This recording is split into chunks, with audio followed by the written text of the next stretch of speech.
It's 16 days to the Africa Cup of Nations for 2025, and people have been asking, can Nigeria win the 35th edition of the competition?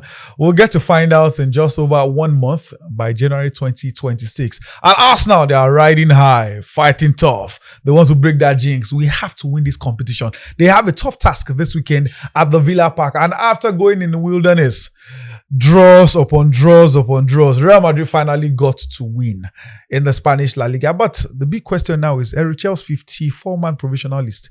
Who will make it to the final list at the AFCON? Well, time will tell. Welcome to Premium Sports on PBO My name is Boluwati Tonishola Omoniye. Well, I'm not going to be alone in the studio for today. I have a certain person who decided to choose a name with me. And there's something sweet in the studio. The last time I sat here, I had something spicy. Today, it's something sweet I have with me. But let's go on this break. And when we come back, I will start with Newsbeat. But before then, I'll introduce my guest.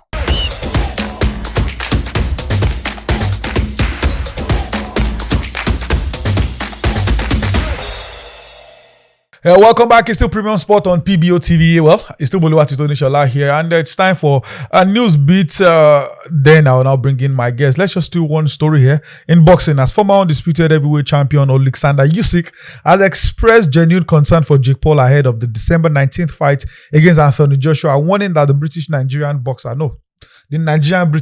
let's put it that way, could kill, in quotes, the YouTube turned boxer. I actually have that same feeling. I saw how Jake Paul struggled against a decades retired Mike Tyson. Tyson at some point felt like he was pulling back. Now he's taking Anthony Joshua, but the money is good. The Ukrainian, who has gone 24 rounds with Anthony Joshua across 2 different fights without ever being beaten, believes that the size and experience between both of them could be catastrophic for Jake Paul. I'm quoting him now. He says, if Anthony Joshua wants, he will kill the guy. Listen, a lot of questions, blah, blah, blah. Anthony Joshua is an Olympic champion first. Jake Paul, a sportsman, a YouTuber, a showman. Joshua is Rolls Royce, while Jake Paul is Fiat. That's the difference between the two of them, according to Alexander Usyk. I think I agree with him. If AJ goes all out, there'll be fire on the mountain. I said I'm not alone in the studio today. I'm with one special person and one other person like that. But let me start with that one other person like that. Both of them have been here before, so it is not a debut or anything. Let me start with the Nigerian sports specialist. I'm in the studio with Boluwadi Jagede. BJ, how you doing? I'm fine. Good afternoon to you. Okay, before you greet me, let me just hit it straight. Nigeria did not make it to the World Cup. Yeah. After everything, in just a few seconds, how do you feel about it? I feel bad. I feel sad. I mean, it's back-to-back news for the World Cup, and it's something that I really don't want to talk about. I have released all the venom in me in terms of missing out on this one, because it's really affect us. We, for our profession, I don't think the Super Eagles actually think of what it means to play at the World Cup, because majority of these players will be above 30s in the next World Cup. So if they are not put into consideration, then that's their problem. But as far as I'm concerned, we move. Well, I said earlier that I stole something from you. Just didn't steal my name. He also stole ideas from me, because I said the same thing, that it feels like these guys don't want to play at the World Cup. Osimhen and the likes, all of them will be 30 upwards. Not every player will remain at their peak at 30. But let me bring in the sweet person in the studio with me, who is a Formula 1 specialist. If you don't talk about Formula 1, if I even call you sweet, there's a problem. If you want to talk about Formula 1, even if you've not mentioned it for a year, whenever she's in the studio, in fact, you may not even talk about Arteta and Arsenal. You have to talk about Formula 1. Sweet, Yemi, good to have you in the studio today. I will. Good afternoon. So let's go straight into the conversation. 3 players or 3 racers or drivers can win the Drivers' Championship this weekend. Yes. Although the conditions for each of them are different. It's very different. They're very different. The rules, where each have to finish and then where another one has to finish for them to win, it's very different. So looking forward. Let's start from the worst. Oscar Piastri. He has to. I'm coming. It's calculation. You have to. He has to win first. You have to bring out a calculator when you want to think about all the chances. So let me just bring out my calculator. Because I think Verstappen is 12 points behind Lando Norris. So right now, for Oscar Piastri to win in Abu Dhabi, he needs Lando Norris to finish 6th or lower. He needs Verstappen to finish 4th or lower. and he has to finish first or second. And then he needs those two things to happen. The two scenarios must match. Both scenarios must emerge. For Max Verstappen, he needs Lando Norris to not finish on the podium for him to win. He needs him to win, to finish fourth or lower. While for Lando Norris, he just needs to finish on the podium. Like, that's just it. So I feel like amongst the three, it's Lando Norris that has the best chance. My money is on him. I think I can put a bet on it now. I'm not a betting person, but if I had to, I would say that I think Lando Norris, we should be ready to crown him as world champion. But do you think McLaren should find a way to make it a reality? Because stranger things have happened. No, I mean, in what way? In terms of like strategy? Use Piastri as at this the blockage. point, they have to now. It has come down. Or just jam to the last race, and the fact that it has even drawn out for this long, I completely fault McLaren for them. I fault them, but then I also can't fault them because they said their papaya rules means that they have to. Both drivers are allowed to compete amongst each other. They have to. Both of you will win your race based on your own merits. They don't want to step in. But it gets to a point where you really have to make a decision. And then I look at the statement of their owner, Zach Brown, a few months ago, last month, where he said the most ridiculous statement I've heard from a team principal, saying that he would prefer, he does not mind it if Verstappen wins, if the choice is for him to choose between Lando and Oscar. And I'm like, what an asinine Those are things that get you sacked in football. Don't say that kind of thing. You don't say it. You have to choose between them because both drivers have been both of them have been in excellent form from the start of the season. Yes, there was a bit of a lapse from Oscar Piastri because, at the start of the season, the last time I was he was cruising. He was supposed to go all the way. Unfortunately, he couldn't hold that momentum and he fell down. But then we know that Lando Norris, he saw the criticism and then he adjusted accordingly. He has won 7 races. Actually, three of them have won 7 races.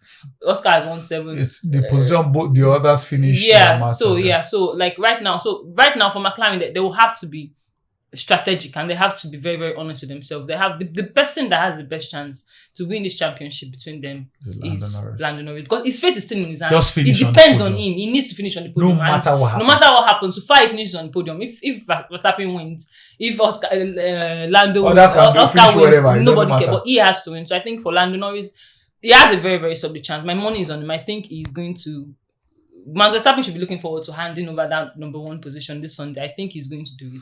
But if he doesn't do it, I'll be quite disappointed. I think it will be one of the craziest. I'll be quite disappointed. And I see a lot of people saying, they want a Lando DNF or whatever. No, we don't want. I want something like I want a clean race. I want a very, very decent race. I want it to be on equal footing. I want all of them to give me something go for it and give me something that is competitive. We need competition. We don't need luck. Because now, for example, one of the reasons why we're even in this position when Lando has to wait for the last race because of the unfortunate result at Las Vegas where he was disqualified. So if not, I'm pretty sure he would have won last week. Or at least if he has to win this week, at least the margin would have been much more lower.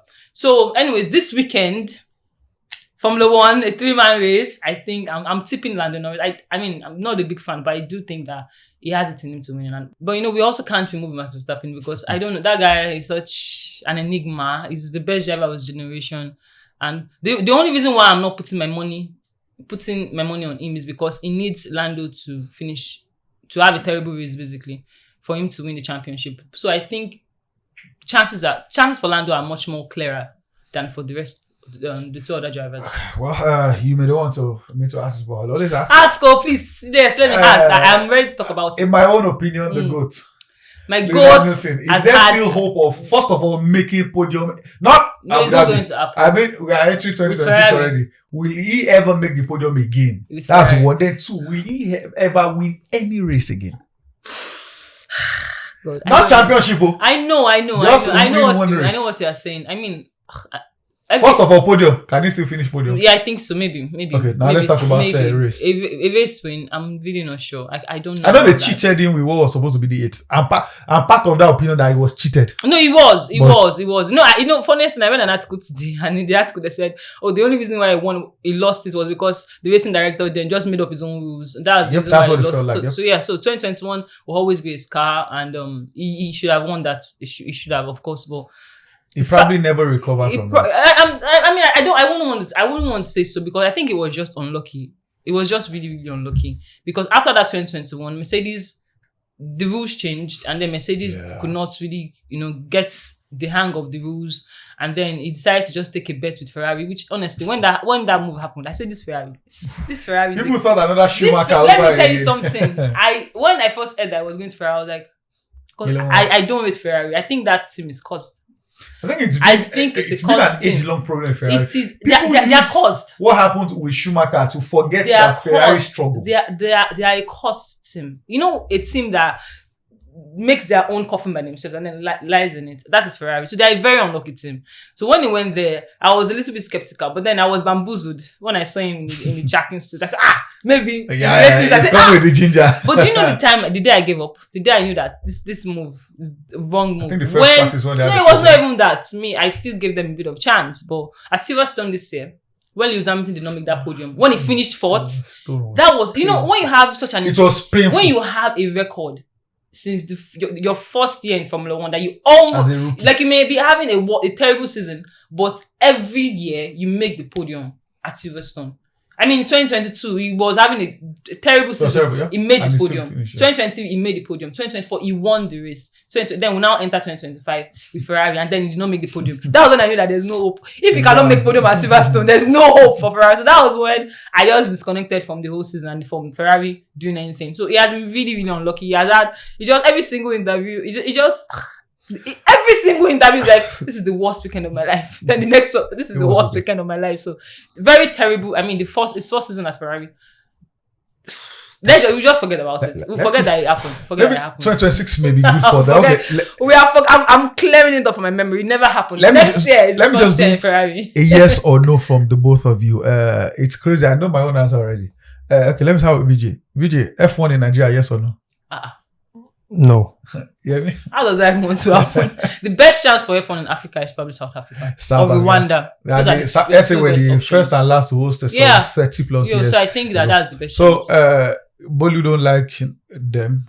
Kingsley don't like. Josh don't like. I guess you can say BJ and Yemi too don't like you. We are not in Nigeria. Such a joke. When I said, who are we kidding here? Who are we kidding here? It's just as simple as that. Maybe in the future. That's the news bit. In the century. We have a huge conversation in Nigeria's flavor, and in fact, we'll talk about the 54-man list, provisional list ahead of AFCON. Let's go on this break and we'll come back. It'll be time for Nigeria Flavor.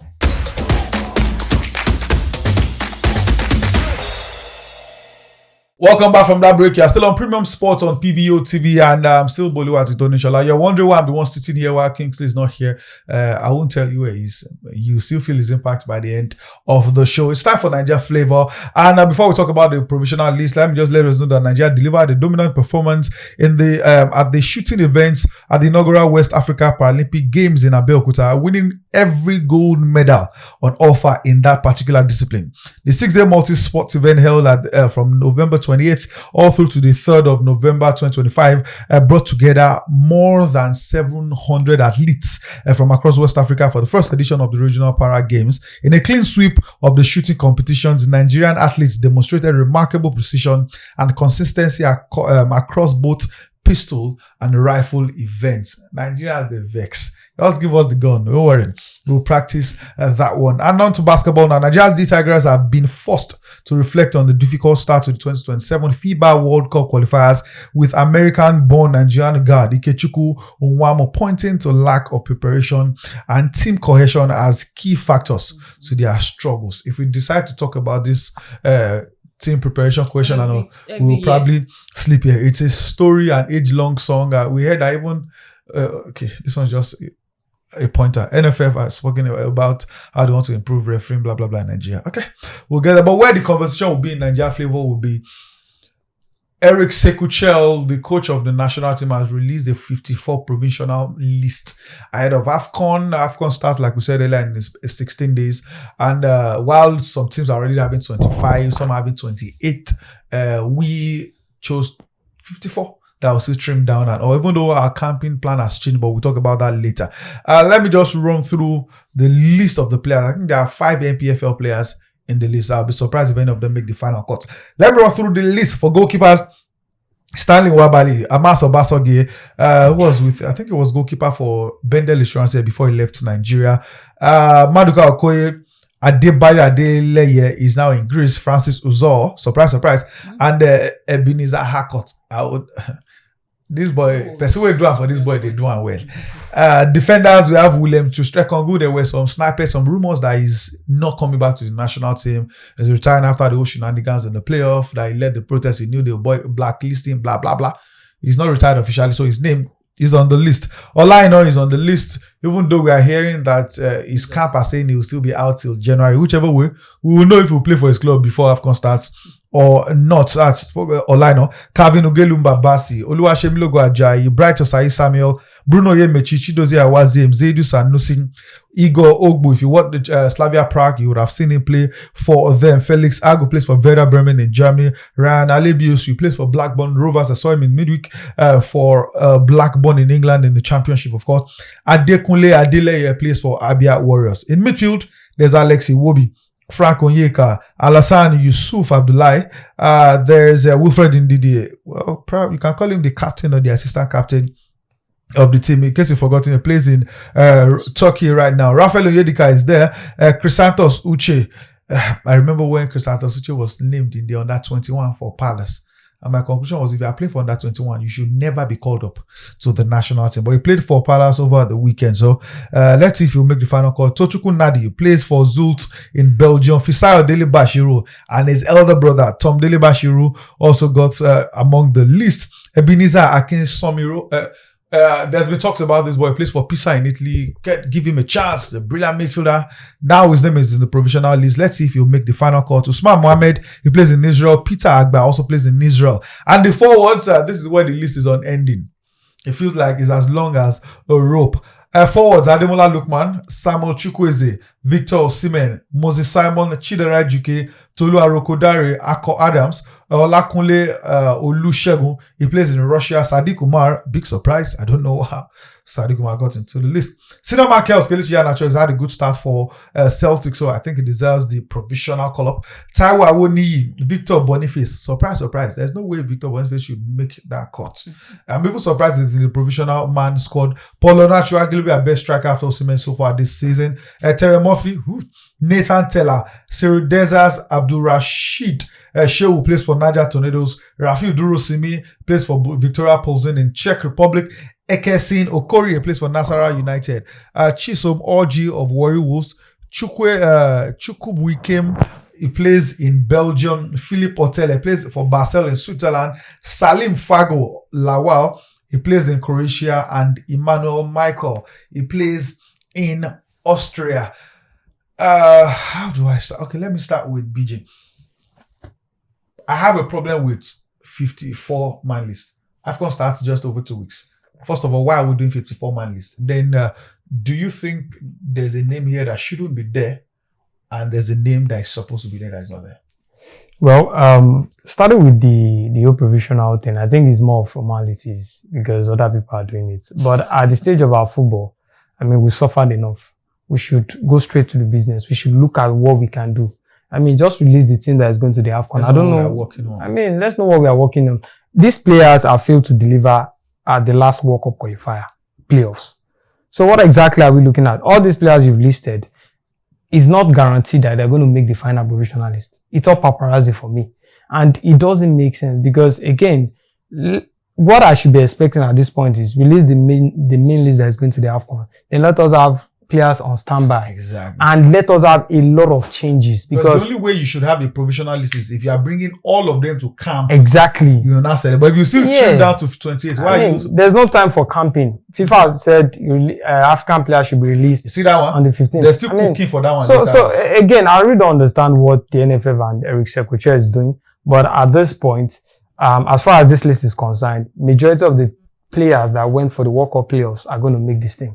But if you look at the way Eric has actually played the side, how he has used the side in terms of his selections in the past, he prioritized forwards than the midfield. The midfield, every time I think it's been a cause for our manager since getting it wrong. Yes, it has been like that. And Eric has continued from that. And it doesn't help us in any way. Because if you look at it critically, I mean, we lack creativity in that team.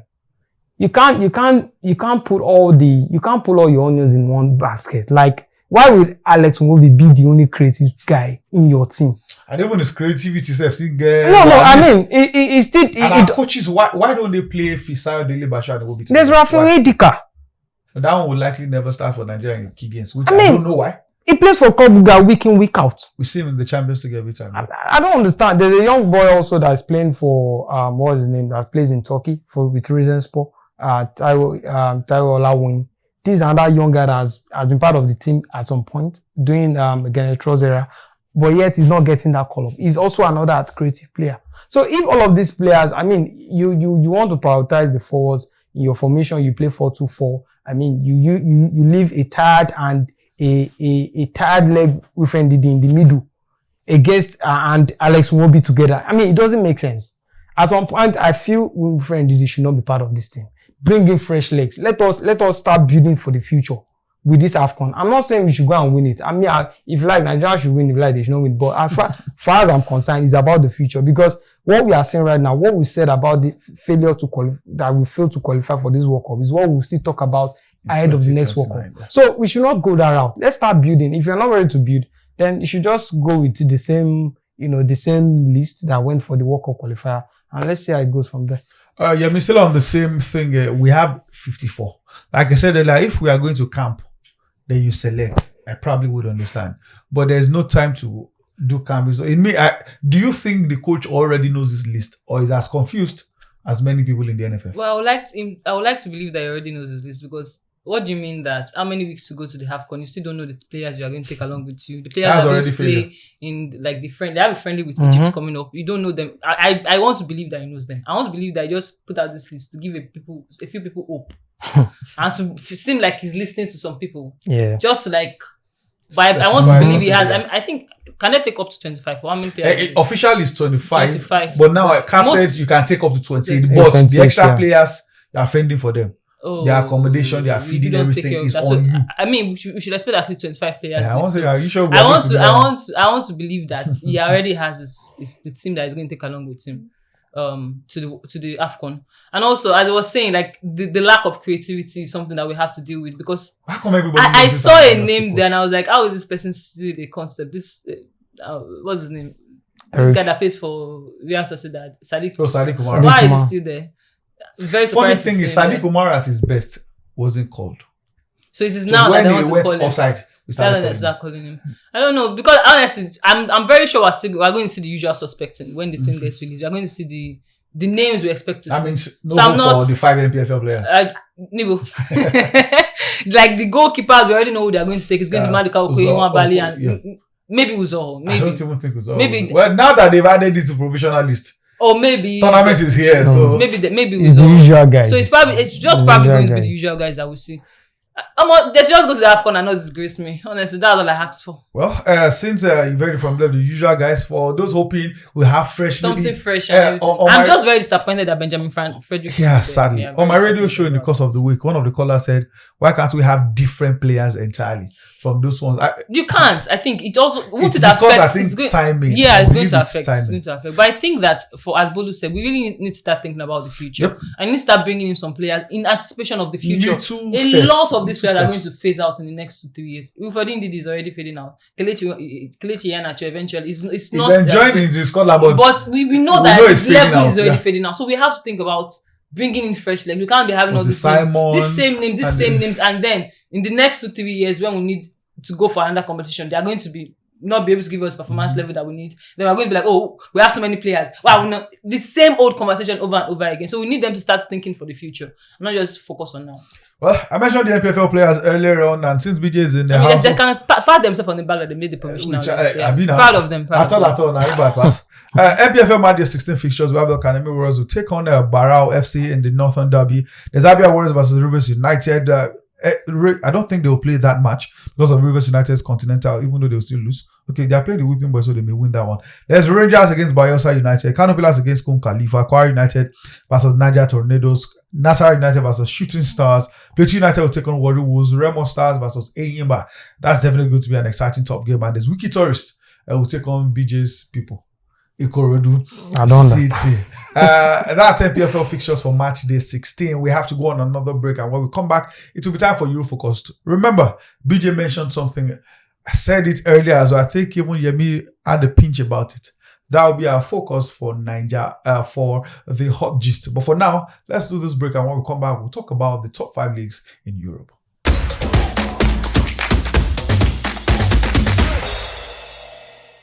Welcome back from that break. It's the Premium Sports on PBO TV. It's time for Euro Focus. And we'll just do a few fixtures among the top 5 leagues so we can give all our energy to the hot gist. And of course, we'll do maybe 1 or 2 things in FPL. We'll do our premium bankers and we go. So it's time for Euro Focus. In the French League, my favorite team will be playing against Monaco Brest. Brest will take on Monaco. Brest will hold Monaco with passion. I don't know why Yemi is laughing. Monaco have been in all sorts of crazy form. They've lost about 5 games in 14. But the game you expected them to lose last weekend against PSG with a man down, they won that man. But this time around, they are going on away to take on Brest. And I know they will not grab Brest. Brest will beat the life out of them. Lille will take on Olympique Marseille. Nice, Angers, Lorient will take on Lyon. And there is Paris Saint-Germain versus Rennes. So you expect PSG to walk past them in that encounter. In the German Bundesliga, there's Augsburg against Bayer Leverkusen. The funny thing is, last weekend at the Bayer Arena, Bayer Leverkusen lost at home to Borussia Dortmund. Then both of them met in the DFB Cup in midweek. Leverkusen beat Dortmund at the Signal Iduna Park. That's why football is not mathematics. 1 + 1 sometimes can be 10 in football. Stuttgart will take up Bayern Munich. 2 years ago, it was Stuttgart second, Bayern Munich third in the Bundesliga. This time around, Bayern will want more than a revenge against their rivals in this one. RB Leipzig will host Eintracht Frankfurt. Borussia Dortmund at home against Hoffenheim. For punters, almost any Dortmund game, just go for the goals. They feel win, they feel draw, or even lose. But there are always goals in almost all the matches they play. Let's talk about the Italian Serie A. As before last weekend game, Serie A had Roma at the top with 27 points. Milan and Napoli are second and third with 25 each. Then after last weekend, Milan and Napoli are top with 28 points. Roma second with 27 points. That's competition in Italy. Sassuolo will host Fiorentina in some selected fixtures. Hellas Verona will play Atalanta. Ademola Lookman, it feels like he's got his mojo back. 3 games. Long may it continue. I hope so. And that's why they tell you that. We said it earlier on that his problem was more mental, more psychological. That we know what his talent is. And unfortunately, goal assist, goal. Scored in Champions League as well. Also got to go. Even if this coach is lying to you, at least the words are working. We need Ademola Lookman. He's a key man in the squad. And so I hope this continues, at least, if for nothing, for Super Eagles. Exactly. To be honest. The AFCON. But the game where I feel there will be goals is the Inter Milan versus Como. Como games, there are always goals. Fabregas doing good things for them, but they are going to the Giuseppe Meazza Stadium because in Milan, Inter are the ones at home. There's Cagliari against Roma, Torino against AC Milan. Then there's the big game, Napoli against Juventus. This is definitely going to be tough. It's going to be exciting. But at the Diego Armando Maradona Stadium, Juve don't like to win. They prefer draw. So this will probably be either a win for Napoli or a draw. Let's move to the Spanish La Liga, where Villarreal will take on Getafe. Deportivo Alaves will take on Real Sociedad. At the Mestalla, Valencia will play Sevilla. Athletic Club at San Mamés, they lost to one Madrid club in midweek. Now they are taking on another Madrid club in Atletico Madrid at San Mamés. Let's see if they will win this one. Real Madrid have a tough task, but it's their first home game after 6 matches on the road. They will take on Celta Vigo. They always beat Celta Vigo. There is always trouble. There will be goals. Celta Vigo will score 1, 2, 3, but Real Madrid always find ways to win against Celta Vigo. But the match that is taking everyone's attention is Real Betis against Barcelona. Betis are in all sorts of form. They find ways to beat anybody. I think they are 4th even in the La Liga table right now. After a few shaky results, Barcelona have stood firm. Came from a goal down to beat Atleti over in the midweek. Now they are taking on Real Betis. Let's see how far they can go. But let's go to the ever controversial league where there's always drama on ending non-stop drama. If not the referee, is one thing or the other. The English Premier League, struggling Spurs will play at the Tottenham Hotspur Stadium in a London derby against Brentford. Then, okay, this is where let me talk to you. I'm sure she want this team to hand over the title to our favorite Arsenal. Liverpool are going to Elland Road to take on Leeds United. We saw Leeds last weekend against City. I think it's Ojoro City used to win that game. Because that family meeting they did. If this thing continues, I believe there will be change of rule because Donnarumma feigned injury. They had a meeting and after that, suddenly stood up immediately and City picked themselves up and they won. They defeated Chelsea in midweek. World champions. So. World champions. Chopper! World champions title contenders. Now they are taking on struggling Liverpool. Out of 14 matches, Liverpool have lost 6, drawn 1. In fact, it should have been their first draw. 7 losses. Yeah. Because there was a clear-cut attempt late in the game, but they didn't score. Yeah. Now, They're hosting Liverpool. Can Leeds United survive against another top I team? think that they seem to be on the rise because honestly, they really, really gave Manchester City a run for their money over the weekend. And then they're now coming to midweek and defeat Chelsea.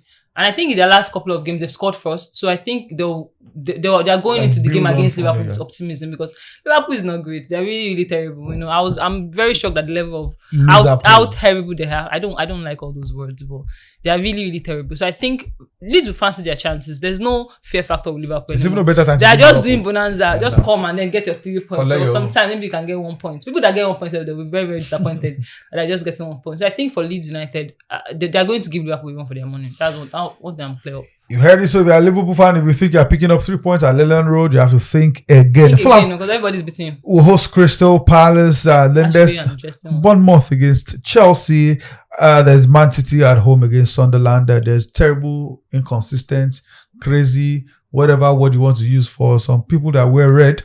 Manchester United. I don't understand. What is that? They are going to Molyneux to take over the world. Well, BJ, this is where I bring you on board.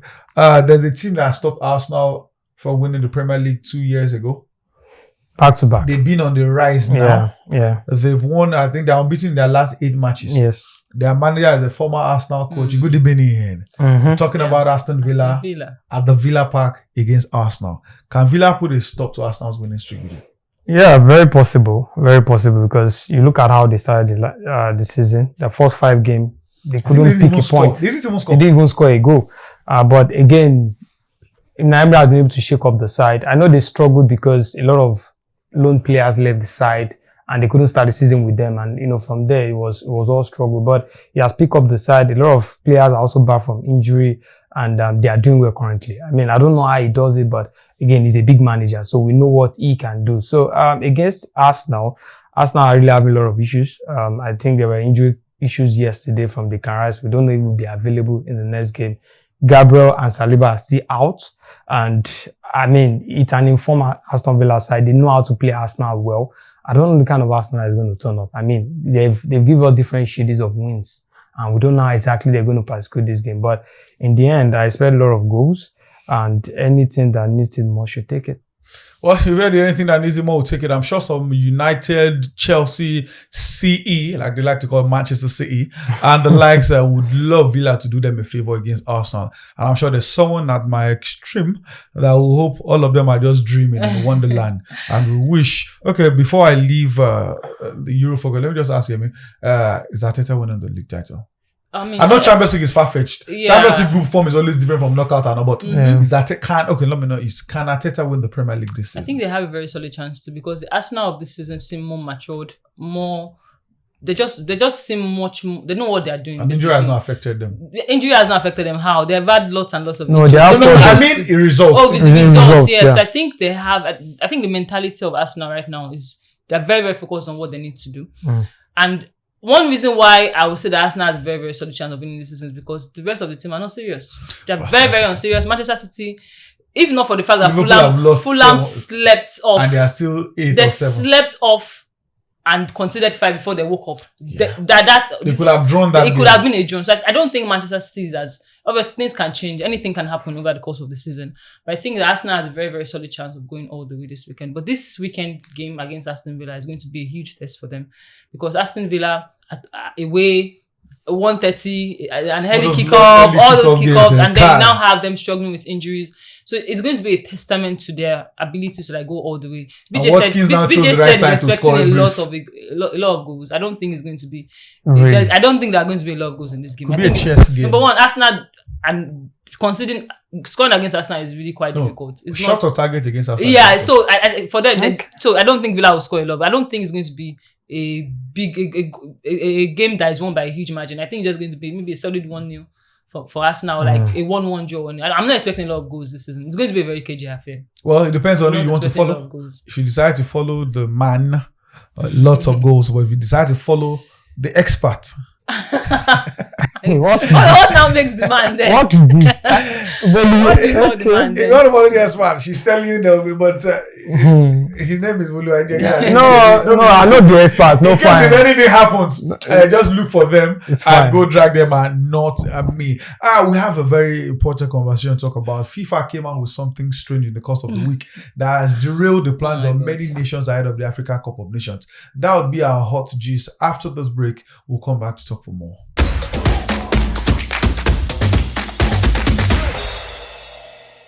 Welcome back. We've hit home stretch on today's edition of Premium Sport on PBO TV. It's time for a hot gist, and there's no better thing to talk about than to drag FIFA from the cojones. Yeah, that's where we're dragging them from. After in the week, Nigeria and other African international preparing for the 2025 Africa Cup of Nations will remain at their club or clubs until the 15th of December, according to FIFA World Governing Body. We know it is no news that you need about 2 weeks to prep yourself ahead of time. In fact, CAF deadline to submit list was, I think, supposed to be 10th of December. Super Eagles is supposed to play friendly with Egypt on the 14th of December. Many teams are prepped just to a few touch or warm-up games before the AFCON. Now, FIFA said if you hold your player, 15th is less than a week to AFCON. If you are releasing a player on the 15th, there's no guarantee the player will land on that 15th. Even if they land on that 15th, they can't do anything with you. If you are not lucky enough for your players to resume on the 16th, it means they will need to rest, jet lag and all those. So you have 17th to prepare. And you are supposed to compete and play on the 21st. This is our conversation for Hot Gist. Me, if I start to drag FIFA, headache will be headaching Infantino. So let me start with my friends and guests in the studio. BJ, what do you think about all this conversation? I mean, FIFA no rate AFCON. Simple. FIFA no rate AFCON. And Not because, just FIFA.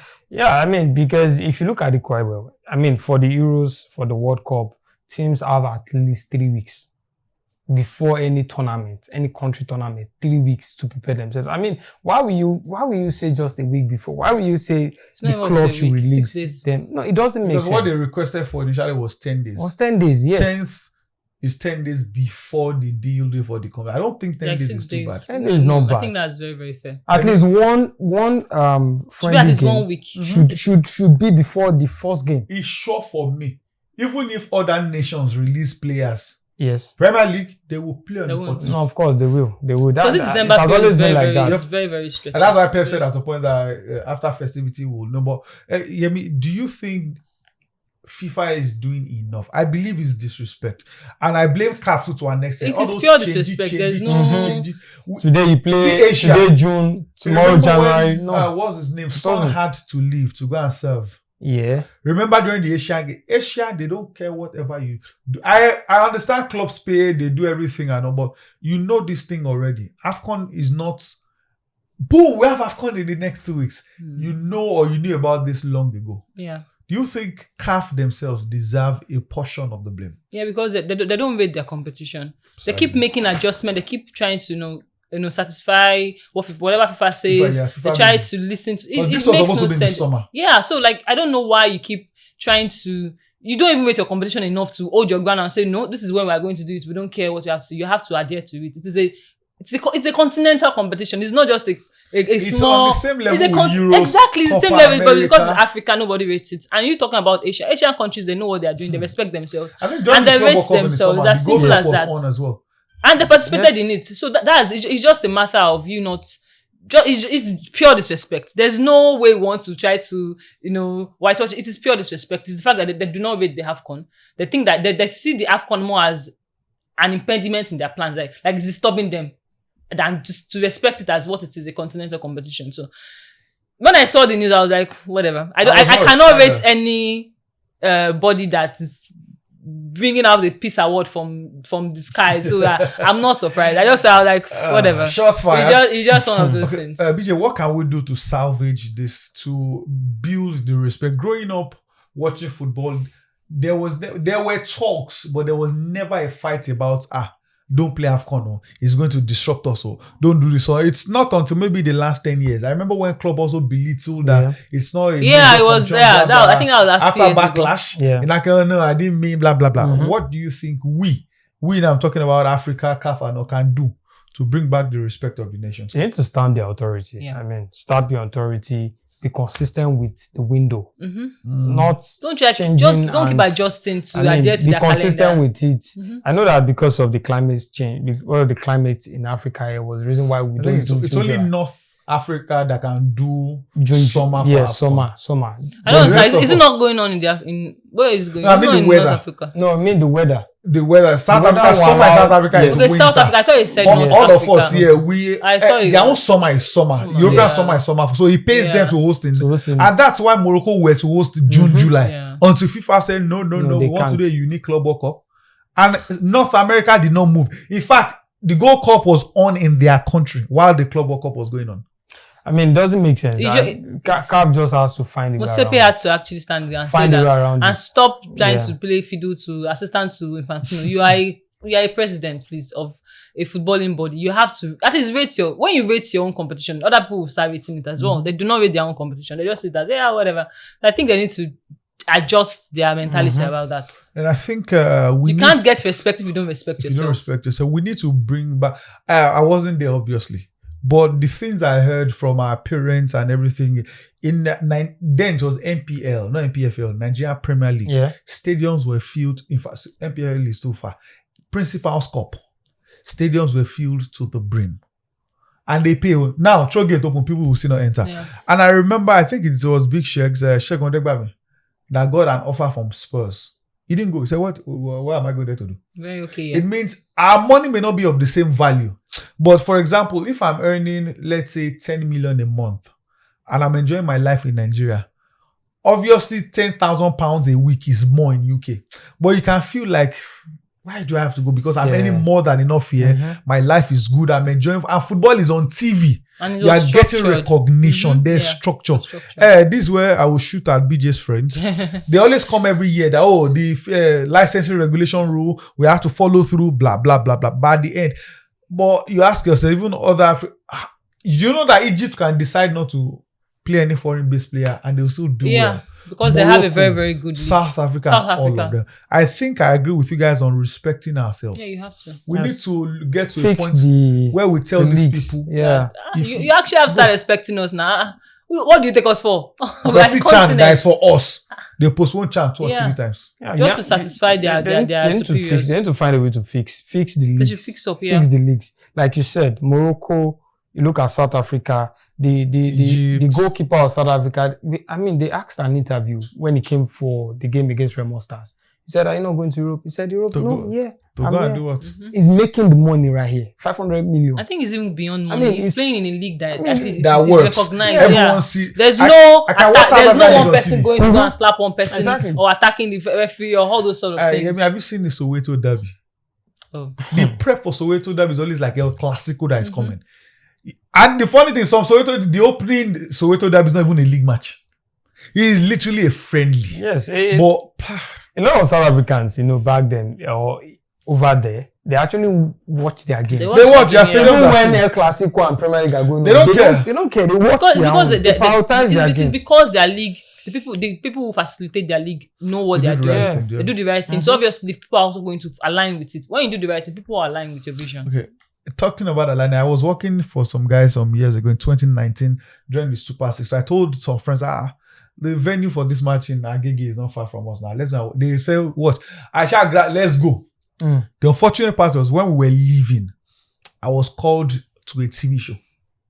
So me, I couldn't go. It was an emergency. So I had to go to the TV and my guys said, go, you'll enjoy your game. That was the day Kano Pillars fans caused trouble. My goodness. One of them saw a plank fly beside him, and the guy swore that even if they're Never paying him again. $1 million, he's never going to the stadium to watch again. So we need to work on everything. Yeah. That's why I always tell people I love what Remo Stars are doing. A proof that a private-owned club can work. I loved what Bendiel Insurance did When they first under Schweible. Yeah. That it showed what a Deputy. government-run club Yes. can do. But unfortunately, the consistency is not there. One of the things you can take away here is respect yourself, be intentional, plan your own way. You may not even me. We will likely never pay as much as these guys. But if our Not thing going is to happen. working, we will always find a way to make it work. Before we go, your moment this season. So far. Any sport. If I say any sport, you give me Formula One. No, to be honest, from now on has caused me a lot of In sadness. football, So. in football, your moment so far. Anywhere, Nigeria, Is it Europe. this season or like? No, this season, or obviously. this So season? far, this season. So yeah. far this season. I have to say, obviously, I have to go for the Arsenal Bayern win. That was yeah. because after years and The years first time Arsenal went of inside that game, suffering not and on strive, and yeah, so it was really, really nice that a very, very disappointing record against Bayern was, and they did it in a very, very emphatic way. Like it was not like this, it was not a smash and scrappy. grab, It was no. not a scrappy. It was like a win that they really, really schooled Bayern. So yeah, I really enjoyed that. I think I can talk about BJ's moments will be back-to-back wins for United. For the first time in a year. I'm not that guy that wants to cut his hair. So What's been your moment so far this season? Yeah, it has to be PSG. I mean, I enjoyed the roller coaster ride to win the Champions League for the first time. I didn't see that coming anyways, but the way they went about it, defeated Liverpool, were one of the favorites to win it, and the way they actually dispatched Inter Milan. I mean, I enjoyed it. Okay, since there's a possibility you guys will not be in this studio again this year, so I'll still ask you. Okay. Your sporting moment for 2025. 2025. Uh-huh. Oh my God, I can barely remember. I'm trying to remember. I know you likely have more recency bias, but whichever way. 2025. BJ, do you have your own? I have to say, I have one. Carlos Alcaraz Alcaraz. against Yannick Sinner, Sinner. where he That came was down a from game. 2 sets. I remember was a that game. I was following that game. I was in my village. I was following. No, I gave up. I And think I was he like- won a match point or something. It was. I just Then he like won if that you game. see no. So I think that was my yeah. That was great. That Yeah, was a great. moment. Ramos has winning the league. Was that a moment? I'm going to tag with that. Oh, I enjoyed that Alcaraz game as well. was In the French Open. Yeah, it was I mean, French Open, yes. I I wanted had to show- given up. It I was an French Alcaraz Open. person. I was. Because since And he went for hours and hours. You're like, oh my I god, mean, the That's mentality- what- what a match Yeah. it was! Yeah, I think Mentality right there it has the record for the longest Mhm. final match. I thought it was the ever. Wimbledon for Federer Nadal, but this But was now, now. no, that was so. That And was also so impressive. ending as world number one. Yeah, and then as world number one. So you've heard it from Carlos these two Alcaraz guys. is the truth. I think they, at least at the end of the day, they concluded together on something. Sporting moment for 2025. So you could probably help us with the short clip of it and let's see what they're talking about. Alcaraz defeating Yannick Sinner. Sinner. Nah. That's where the cookies crumble on this edition of Premium Sports on PBO TV. Thank you very much, Sweet Yemi, Yemi Aruno, Yeah. and Boluwadi Jagede, aka BJ. I will call you the other thing I like to call it. So thank you very much, guys, for joining today, for stepping up for us. And Thank you for having again, me. always make sure you watch. Please subscribe. Subscription is free. It doesn't cost anything. Till you come here another time. Peace. Do have a beautiful sporty weekend. Goodbye.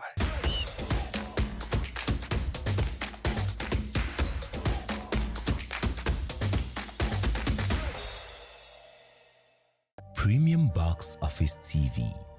Everyone loves premium. Premium Box Office TV is exclusive on StarTimes.